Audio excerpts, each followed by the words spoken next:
봉독 함께 하겠습니다. 고린도후서 5장 17절에서 21절 한 절씩 교독합니다. 5장 17절입니다. 그런즉 누구든지 그리스도 안에 있으면 새로운 피조물이라. 이전 것은 지나갔으니 보라 새 것이 되었도다.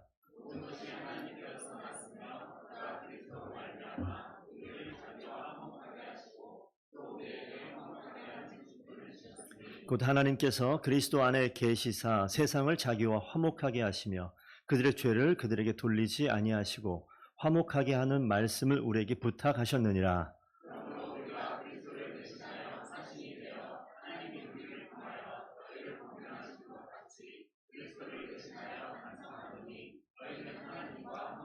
함께 읽습니다. 하나님이 죄를 알지도 못하신 이를 우리를 대신하여 죄로 삼으신 것은 우리로 하여금 그 안에서 하나님의 의가 되게 하려 하심이라. 아멘. 하나님 말씀입니다. 자리에 앉으십시오.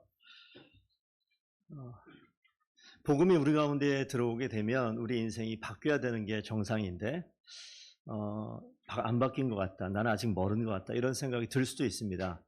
어떤 드러나는 나타나는 표현으로서 그 변화되는 어떤 증거로서 용서라고 이야기하면 복음 중심으로 살아갈 때 부딪히는 부분들이 있어요.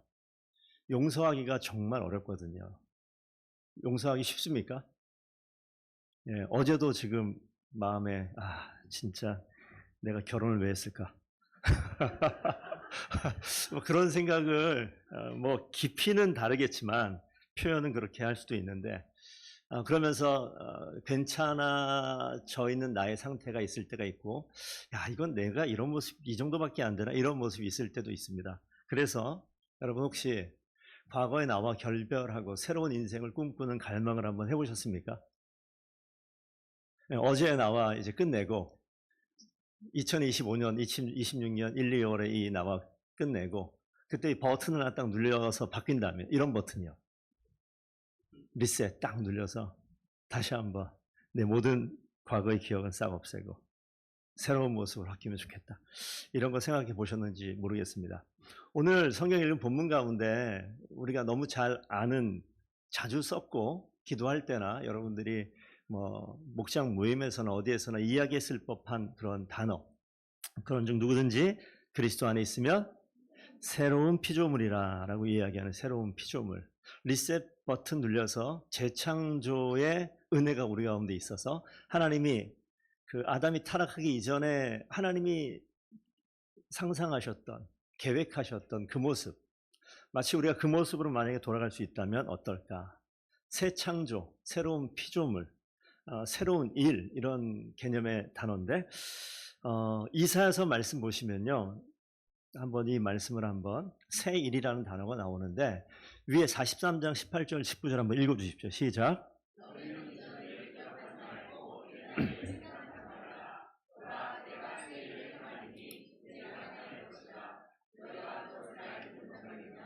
반드시 내가 광야에 큰 길을 사막에 강을 내리니. 밑에도 한번 읽어볼까요? 보라 내가 새 하늘과 새 땅을 창조하나니 이전 것은 기억되거나 마음에 생각나지 아니할 것이라. 여기서 이야기하는 새 일은 이스라엘 백성이 멸망했어요. 유다가 멸망해서 포로로 끌려가 있는 바벨론으로 끌려가 있다가 다시 한번 귀환될 것을 예언하는 그런 말씀입니다. 그러니까 이들에게 있어서 새 일은 바벨론의 종으로 포로로 사는 그 자리에서 어떻게 되는 거죠? 고국으로 돌아와서 원래 있었던 자유민으로 바뀌어지는 그런 과정을 이야기하는데 하나님께서 그 일을 창조라는 단어를 쓰셨고 새 일이라는 말을 쓰셨습니다. 그래서 오늘 고린도후서 이 5장 17절 말씀에 새로운 피조물 만들어졌다는, 재창조되어서 만들어진 그런 모습인데, 자, 우리가 복음의 능력이 가운데 오면, 하나님의 말씀이 오게 되면 주일날 시간 예배 드리고 끝나는 것이 아니라 우리 예배라는 어떤 형식이 있잖아요. 예배 드리게 되면 우리 인생이 바뀝니까? 여기서 이제 잠깐 머뭇거리죠. 공식은 맞는 것 같은데 실제는 적용이 안 되네. 이게 우리의 어떤 삶의 무게 일터인데, 구약 성경에 히브리서 11장 6절에 5절에 에녹이 나와요. 에녹이 등장하는데 이 구약 성경에 에녹을 300년간 주님과 동행했다. 우리가 지금 어려운 게 머뭇거리냐면 하나님 말씀이 복음이 우리 가운데 왔는데 이거에 따라서 움직여지지 않고 동행하지 않게 되면 이게 좀 머뭇거려지는 거잖아요. 우리가 고민되고 갈등되는 거잖아요. 여러분 그 갈등에 있으십니까? 그럼 오늘 잘 오신 겁니다.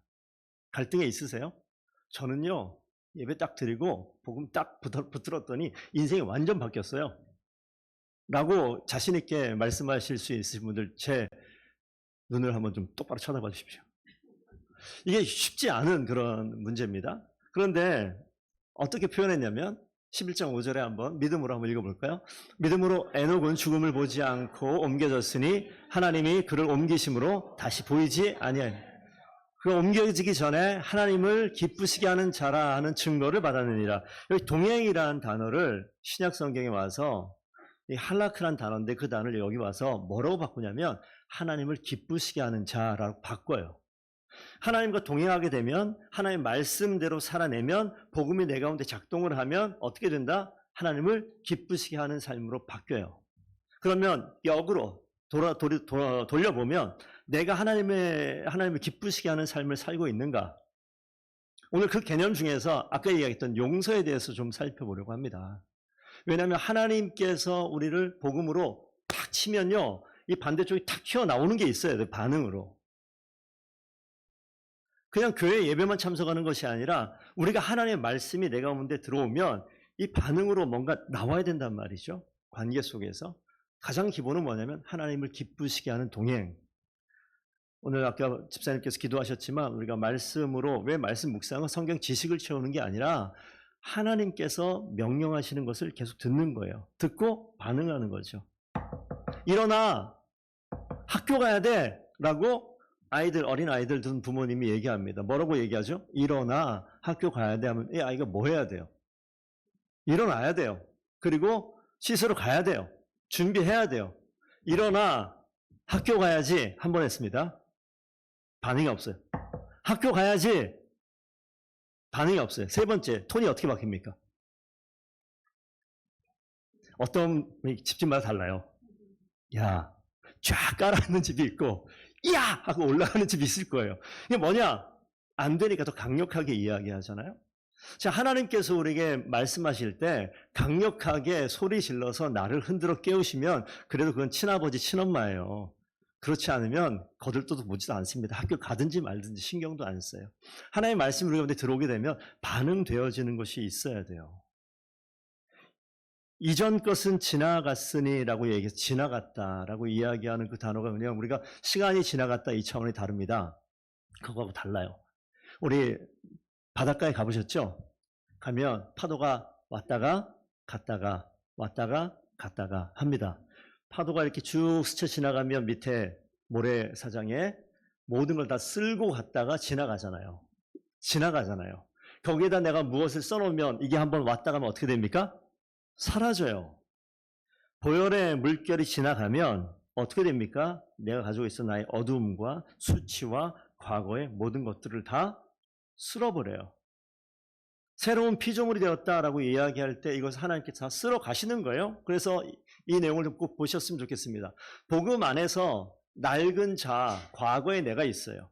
나의 모습일 수 있습니다. 낡은 모습이 있어요. 그것이 멈춘다고요. 종식되는 거예요. 그래서 새로운 하나님의 말씀이 통치된, 이론적으로 이렇습니다. 그래서 우리가 꼭 기억해야 될 건 예수 믿으면 조금 괜찮아진다가 아닙니다.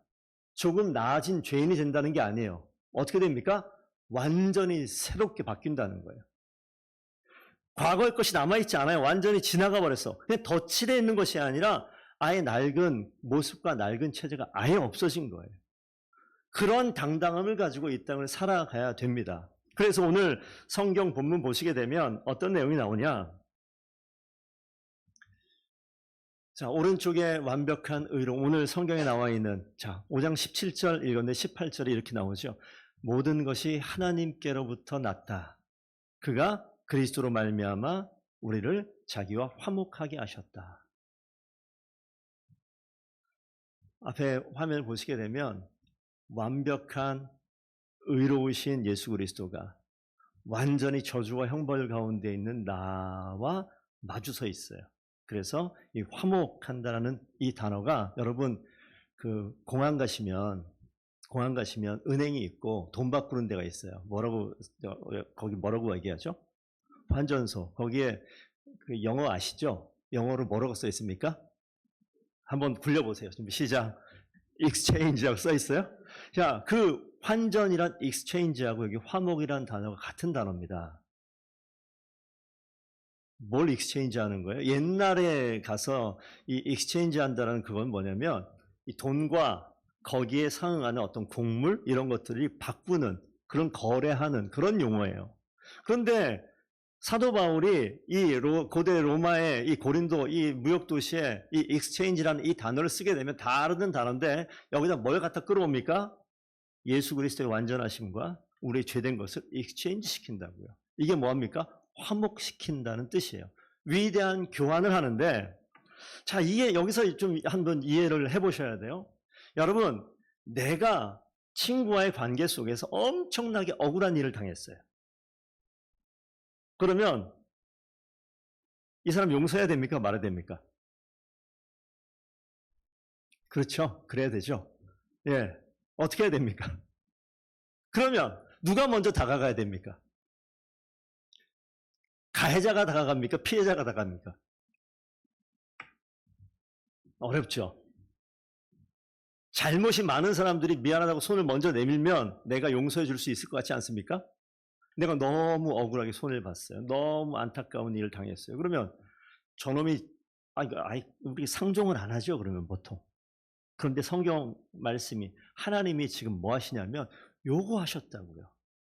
상종 안 해야 될 인간에게 완벽하신 그분이 먼저 찾아오셔서 익스체인지 하는 거예요. 완벽한 의로움과 정말 죄악된 저주와 형벌 가운데 있는 것을 바꾸는 일을 지금 주님이 하신 거예요.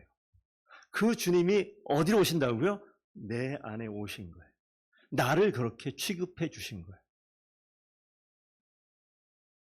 이것을 보고 알고 깨닫고 생각이 바뀌어지는 사람을 뭐라고 얘기하냐면 그리스도인이라고 얘기하는 거예요. 주일날 교회 오는 사람이 그리스도인이 아니에요. 이 자리에 와서 내가 그리스도인 될 수 있는 좋은 기회를 얻었다. 하나님의 말씀을 깨달을 수 있는 기회를 얻은 거예요. 오늘 말씀이 우리에게 도전하시죠? 내가 죄인된 너에게 가까이 와서 너에게 먼저 손을 내밀었던 것처럼 너 인생 가운데 하나님이 내가 주인 되면 너는 이전의 가치관과 삶의 방식이 아니라 내가 들어갔으니까 내 방식대로 살아가라 라고 얘기하는 겁니다. 그러니까 손해보고 있는 나에게 손해를 끼친 아픔을 준 나에게 정말 저 인간하고 내 상종을 해야 되나? 라고 이야기하는, 그래서 우리 상종 안 하잖아요. 저도 저희 가족의 얘기를 한두 번 했습니다만 상종을 몇 년째 안 하고 있는 저희 가족이 있습니다. 주변 사람들 이야기하게 되면 다 제 편을 들어줘요. 잘하셨다. 만나면 안 된다. 라고 이야기합니다. 그러면서 항상 마음속에 짐이 있어요. 만나면 안 될 것 같은데. 그래도 내가 그리스도인인데 이것까지 안 가고요. 내가 목사인데. 이런 생각이 먼저 들어요. 어떻게 해야 되지? 하나님께서 이 가운데 오셔서 새로운 피조물을 만들어 놓으니까 연락 안 해야 되는 나는 이전 것이고요. 연락해도 되는 나는 새로운 피조물이에요. 연락하면 무슨 일이 벌어집니까? 하는 거예요, 그냥. 제가 재정적으로 따지면 몇 억의 손해를 본 사람입니다. 그거 받으면 우리 당장 지금 옮길 수 있어요. 예. 근데 없어요. 연락해야 돼요? 그런 모습이 저에게만 있냐고요. 여러분 어떻습니까? 그런데 주님께서 이 가운데 오셔서 내 인생을 새로운 피조물로 다 이전 것은 지나갔다라고 얘기하시고 이 가운데 하나님이 주도권을 가지고 화해하셔서 죄악 가운데, 죽음 가운데, 더 이상 헤어나올 수 없는 가운데 있는 나에게 트레이드 하는 거예요. 익스체인지 하는 거예요. 교육하는 거예요. 나를 그렇게 삼아 주시는 거예요. 그 하나님이 저와 여러분들의 하나님 되신 줄로 믿습니다. 그 하나님이 오신 거죠. 그래서 구약 성경에 보면 속죄라는 단어가 있어요. 덮어주시는 은혜. 구약에서는 하나님의 은혜를 이야기할 때 죄된 우리를 제가 많이 얘기했잖아요. 꼭 기억하시라고 이렇게 벗어가면서 죄된 우리를 어떻게 한다고요? 없어졌습니까? 있어요. 그런데 어떻게 한다고요? 덮어주신다고요. 보여요? 안 보여요? 안 보여요. 없는 것처럼 여겨주신다고. 이게 속죄. 그런데 이 구약의 이 속죄가 신약으로 오면 오늘 이 화목으로 바뀌는 거예요. 그러니까 이 속죄를 통해서 하나님께서 행하신 일들을 통해서 내 인생을 뒤바꿔 놓으면 그 결과로 우리는 뭐 해야 된다고요? 하나님께서 하신 것처럼 화목의 길로 나아가는 거예요. 주도권이 누구에게 있다? 하나님에게 있으셨던 것처럼 그리스도인인 나에게 있는 거예요. 그래서 내가 나아가는 거예요. 여러분 지금 갈등의 자리에 있으신 분들이 계십니까? 아내, 남편, 자녀들. 뭐 해야 돼요? 나는 위에 있는 정서적으로 아무리 생각해봐도 이건 안 되는 것인데 하나님 말씀이 실제가 되어서 내 인생 가운데 역동적으로 일하셔야 된다고요. 그래서 금방 얘기했던 이런 것들입니다. 피해자인 우리가 자비와 결단을 해서 가해자인 그에게 참여한 노력을 하지 않아도 내가 먼저 다가가는 것. 저게 누가 하신 겁니까? 예수 그리스도가 저렇게 하셨다고요. 바꾸는 거예요. 그래서 화해를 이루는 겁니다. 그 일을 주님께서 주인 되셨다라고 얘기하면 주인이신 그분의 뜻에 따라 순종해 나가는 것이 그리스도인이에요. 근데 그게 어렵죠. 왜 어렵습니까? 그리스도인이라고 이야기를 함에도 불구하고 그렇지 않은 삶의 방식으로 오랫동안 살아왔고 지금도 그 삶의 방식이 내 가운데 익숙해 있기 때문에 하나님이 원하는 방식대로 하는 것이 너무 어색해요. 그리고 내가 위선자 같아요. 위선자가 아니에요. 그냥 순종하고 가는 겁니다. 그럴 때 하나님께서 행하시는 거죠. 그리스도의 피와 인간의 죄를 익스체인지 하셨다고. 근데 그 주님께서 우리 마음의 주인이시기 때문에 그 하나님께서 우리 마음의 주인이시기 때문에 우리가 그 하나님을 묵상하고 주의 말씀을 기억하고 생각하고 어떤 상황이 딱 부딪혔을 때 본능적으로 내가 경험했었던 방법대로 하는 것이 아니라 주님께서 과연 이 순간에 어떻게 하실까라고 한 번 더 생각하는 거예요. 주님이시라면 내가 나의 속을 뒤집는 이 아내에게 내가 어떻게 할 것인가? 침묵하시면 돼요. 소리 안 내면 돼요. 한번 눈 감아주면 돼요. 그리고 이 마음의 중심 어디에 있습니까? 손을 내미는 거예요. 바뀝니다. 반드시 바뀝니다. 왜? 하나님이 일하시기 때문에 반드시 바뀔 줄로 믿습니다. 이런 갈등은요, 집집마다 다 있어요. 얘기를 안 할 뿐입니다. 우리가 목장 모임 가운데 하나님의 말씀 나누는 것이 자칫 잘못하면 성경의 지식을 나누는 지식 자랑이 될 수도 있습니다. 그 단계를 뛰어넘으셔야 돼요. 그 지식이 나에게 어떻게 일하느냐. 주님께서 말씀하신 그 내가 깨닫게 된 그 지식이 내 삶을 어떻게 뒤바꾸느냐까지 가셔야 돼요. 오늘 이 말씀이 그럼 어떡합니까? 주님이 이 가운데 주인 되셔서 내 마음을 도전하시면 나는 거기에 순종하고 나가야 되죠. 그래서 그리스도인을 사는데 가장 어려운 하지만 가장 중요한 것 중에 하나가 순종입니다. 말씀을 안 보면 세상 편해요. 왜? 모르니까 순종할 게 없어요. 그럼 어떡합니까? 주일날 예배만 참석하면 돼요. 그러면 꽤 괜찮은 그리스도인인 것처럼 보여요. 그렇지만 하나님의 말씀을 보면 볼수록 나의 부족함과 연약함과 온전치 못함이 드러납니다. 이건 뭐예요? 수술이 들어가는 거죠. 어찌 보면 피해자인 그리스도가 이 가운데 오셔서 집도하기 시작하는 거죠. 나를 건드립니다. 아파요. 하지만 그 아픔 가운데 진짜 나를 죽이는 것을 끄집어내는 과정입니다. 그러면 그 다음에는 내가 걸어보지 못한 걸음을 걷게 됩니다. 그렇게 순종하는 것. 그것이 우리에게 화목을 이루신 하나님께 순종하며 살아가는 그리스도인의 삶입니다. 그러니까 하나님 말씀을 가까이 하지 않으면 변할 일이 없어요. 제가 늘 말씀드리잖아요.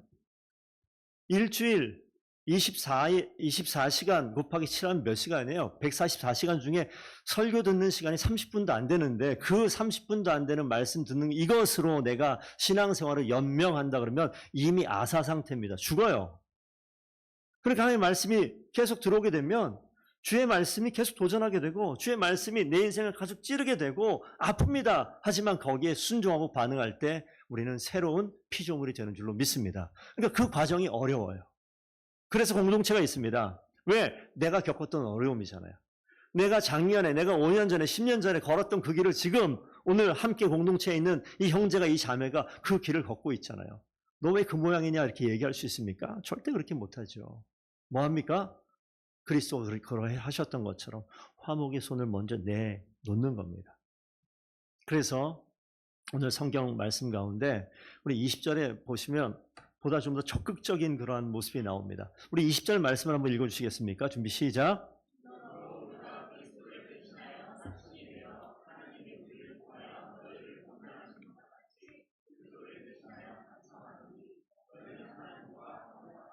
화목하라라고 얘기하면서 그리스도를 대신하여 뭐가 됐다?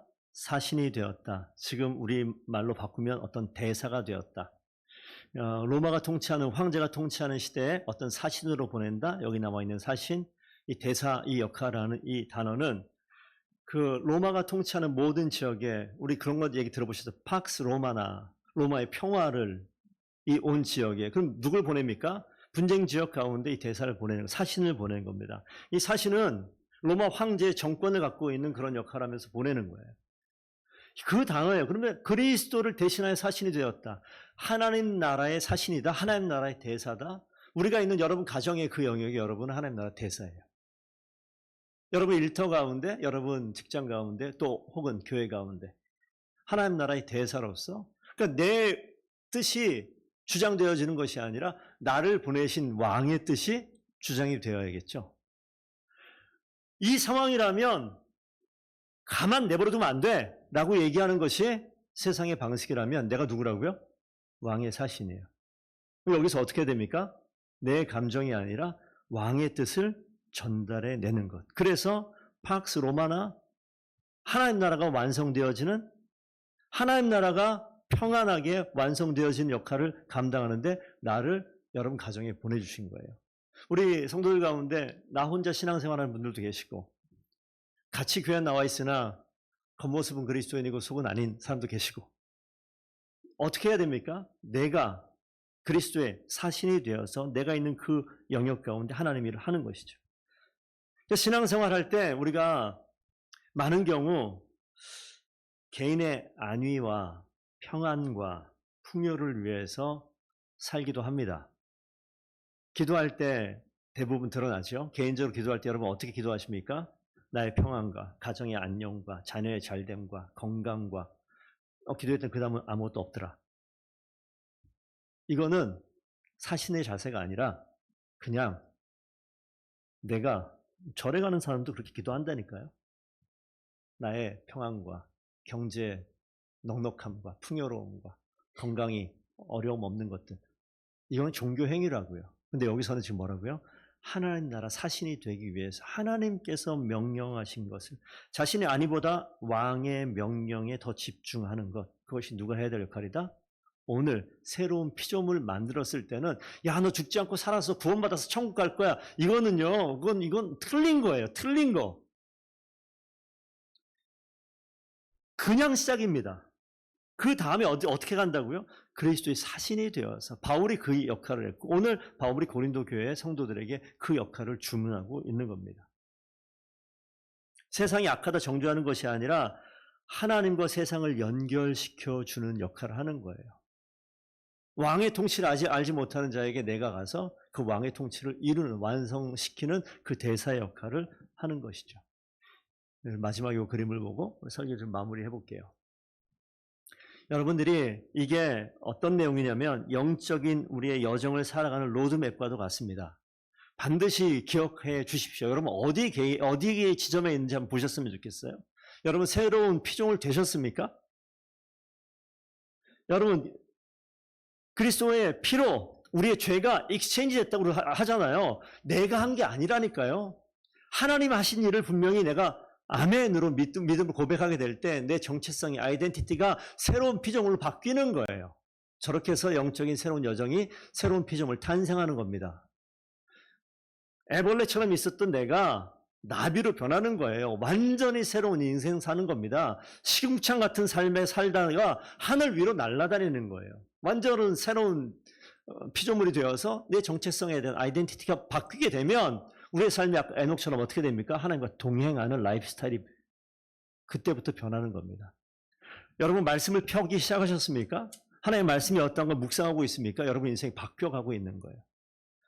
주일날 교회 나오고 있는 것도 큰 변화죠. 왜? 교회 나오지 않는, 신앙생활 안 하고 예배 자리에 안 오는 사람보다는 변한 거죠. 하지만 이것이 점점 더 변해간다고요. 어디로? 주님과 동행하는 길로.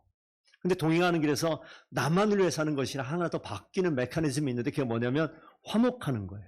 주님이 내 가운데 있으니까 화해하는 겁니다. 내가 다가가면 내가 그리스도인이기 때문에 내가 있는 가정이 변하게 될 줄로 믿습니다. 내가 다가가면 내가 있는 그 직장이 바뀌게 될 줄로 믿습니다. 내가 다가가면요, 내 아들과 내 딸과 내 아내와 남편과의 관계가 변하게 되는 놀라운 메커니즘이 벌어지는 줄로 믿습니다. 그 일을 주님께서 사명으로 맡기시는 거예요. 우리 모두가 미션을 가지고 사는 거예요. 하나님의 주신 건 미션이 있는 거죠. 이 모든 게 어디부터 가능했죠? 예수 그리스도 그분이 우리 가운데 오셔서 자격 없는 우리를 완전히 바꾸어 주셨잖아요. 용서하셨잖아요. 그러니까 용서는 내가 억울한 일 당해서 그래도 내가 그리스도니까 내가 참아줘야지, 눈 감아줘야지 이런 차원이 훨씬 뛰어넘는 거예요. 성도들께서 분명히 기억하실 것은 여러분, 저도 해봤지만요, 사람 용서하는 거 정말 쉽지 않아요. 아침에 용서했다가 저녁에 후회합니다. 내가 왜 용서했지? 저만 그런가요? 눈빛이 왜 저만 그런 것처럼 쳐다보시죠? 아침에 용서했는데 오전에 용서가 안 되는 거죠? 그런 거죠? 그렇다고요, 우리가. 여전히 우리를 계속 끌어당기는 것들이 있어요. 그러니까 우리가 기억하셔야 돼요. 이 근본은, 이 뿌리는 하나님께서 바꾸신다고요. 그러니까 우리가 늘 고민하셔야 돼요. 잠시 생각하지 않고 잠시 묵상하지 않으면 우리는 늘 죄의 관성에 의해서 늘 그 길로 계속 끌려갑니다. 잔잔해 보여요. 아주 잔잔해 보여요. 멀리서 보면 큰 강은 잔잔해 보입니다. 그렇지만 그 강은 계속 밑으로 흘러가요. 그 자리에 있으면요, 여러분, 하나님 말씀 가까이 하지 않으면 그냥 있는 것 같죠? 계속 떠내려갑니다. 그래서 우리가 하나님 말씀 가까이 하면 내 위치를, 내 상황을, 내 현재 주소를 알게 돼요. 그러면 사람 앞에 또 다가가고 또 다가가는 그런 모습이 우리 가운데 있습니다. 여러분, 우리는 이미 뒤바뀐 사람입니다. 그리고 여러분, 쪼잔한 사람이 아니에요. 왕의 정권을 가지고 있는 하나님 나라의 전권 대사로 이 땅 가운데, 가정 가운데, 여러분의 삶의 영역 가운데 하나님께서 보내주신 줄로 믿습니다. 여러분 때문에 교회가 바뀌게 될 줄로 믿습니다. 여러분 때문에 여러분 주변 사람들이 바뀌는 거예요. 그러니까 한 가지만 기억하고 마치죠. 내가 연약하잖아요. 주변 보시면 그 사람도 연약할까요? 힘이 있을까요? 그 사람도 연약해요. 집사님 안 그럴 줄 알았는데, 집사님은 안 그럴 줄 알았는데, 이런 거 하지 마시라고요. 네, 집사님도 그럴 수 있어요. 요것도 해주세요. 목사님도 그럴 수 있어요. 네, 그러니까 제발 좀 이렇게 좀 넉넉하게 좀 봐주시면 너무 고맙겠다. 그러면서 우리가 하나님의 은혜가 필요하구나. 그렇게 살아가는 거예요. 지향점이 있습니다. 하나님께서 목표를 찍어주셨고 우리를 대사로 임명하셔서 우리의 삶의 영역에 보내주신 줄로 믿습니다. 우리를 통해서 우리 선한 행실과 화목의 메시지를 통해서 세상이 하나님을 발견하게 되는 놀라운 은혜가 우리 인생 가운데 곳곳에서 나타나는 더분께 모든 성도 되길 축복드립니다. 기도하겠습니다. 아버지 하나님, 우리 삶의 현장에서 우린 여전히 나의 평안과 풍요와 넉넉함과 잘됨과 건강의 피로들을 채우기를 원하는 그런 모습으로 여전히 신앙생활을 하고 있는지 모르겠습니다. 하나님, 오늘 말씀을 통해서 우리가 전혀 새로운, 하나님께서 완전히 새롭게 만들어 놓으신 새로운 피조물임을 분명히 깨닫게 하시니 감사합니다. 하나님, 왕의 사신으로 하나님 나라의 전권 대사로 이 땅을 살게 하셔서 하나님과 세상을 연결시키는 귀한 도구로 더분교회 모든 성도들을 사용하여 주시옵소서. 내가 있는 그 자리가 하나님의 놀라운 은혜가 넘쳐나는 자리 되게 하셔서 가정도 일터도 내가 만나는 모든 관계 속에서 그 모든 사람들이 나를 통하여 하나님을 발견하게 되는 놀라운 역사를 보게 하여 주시옵소서. 감사하며 예수 그리스도 이름으로 기도드리옵나이다. 아멘.